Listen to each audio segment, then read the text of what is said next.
भय से व्याकुल होकर सामने से दौड़ी चली आ रही थी और भगवान से करे थे। उत्तरा ने कहा, प्रभु देवादिदेव जगदीश्वर, आप महायोगी है, आप मेरी रक्षा कीजिए, रक्षा कीजिए। ऐसा उत्तरा ने भगवान श्री कृष्ण से क्यों कहा? क्योंकि द्रोणाचार्य के पुत्र अश्वत्थामा ने क्रोध में आकर पांडवों का सर्वनाश करने के लिए ब्रह्मास्त्र उत्तरा के दिशा में घुमा दिया, उत्तरा के गर्भ की दिशा में घुमा दिया था।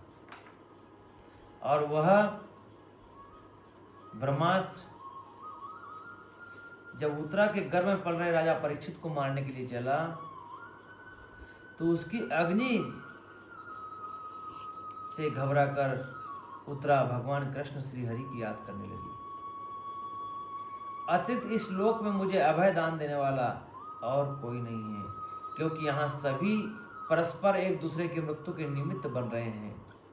हे प्रभु, आप सर्वशक्तिमान हैं। यह दहकते हुए लोहे के बाण मेरी ओर दौड़े आ रहे हैं, यानी ब्रह्मास्त्र मुझे मारने के लिए आ रहा है। मेरे बच्चे जो गर्भ में बालक पल रहा है उसे मारने के लिए दौड़े आ रहा है। आप मुझे रक्षा कीजिए। मेरे संपूर्ण शरीर को उदर को जला रहे हैं, परंतु मेरे गर्भ को नष्ट न करे, ऐसी कृपा कीजिए। तभी सूत जी कहते हैं, भक्त वत्सल भगवान श्री कृष्ण ने उसी समय उसी क्षण उत्तरा की बात को, उत्तरा की विनती को सुनकर अश्वत्थामा का प्रयोग किया। ब्रह्मास्त्र को रोकने के लिए, पांडव की रक्षा करने के लिए 5 बाण ब्रह्मास्त्र की ओर छोड़ दिए। अपने अपने वस्त्र उठा लिए। सर्वशक्तिमान श्री कृष्ण ने अपने अनन्य प्रेमियों पर, शरणागत भक्तों पर बहुत बड़ी विपत्ति आई जानकर अपने निज अस्त्र सुदर्शन चक्र से अपने स्वजन की रक्षा की। योगेश्वर श्री कृष्ण ने समस्त प्राणियों के हृदय में विराजमान आत्मा है।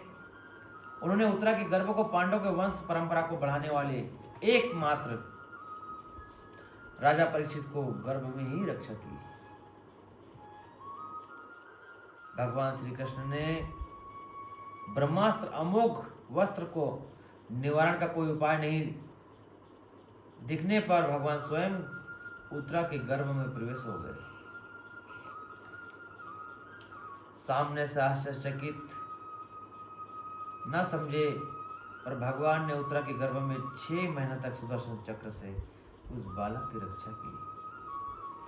बाद में श्री कृष्ण के आशीर्वाद से उत्तरा के गर्भ से जो जन्म लिया वो राजा परीक्षित, जो अर्जुन का पौत्र के रूप में धरती पर जन्म लिया।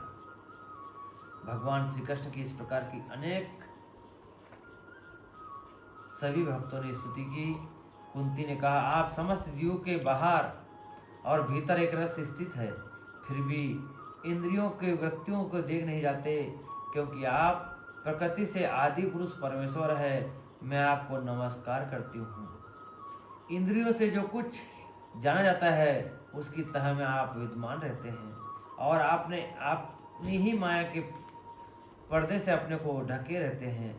मैं अमोद नारी, आप अविनाशी पुरुषोत्तम को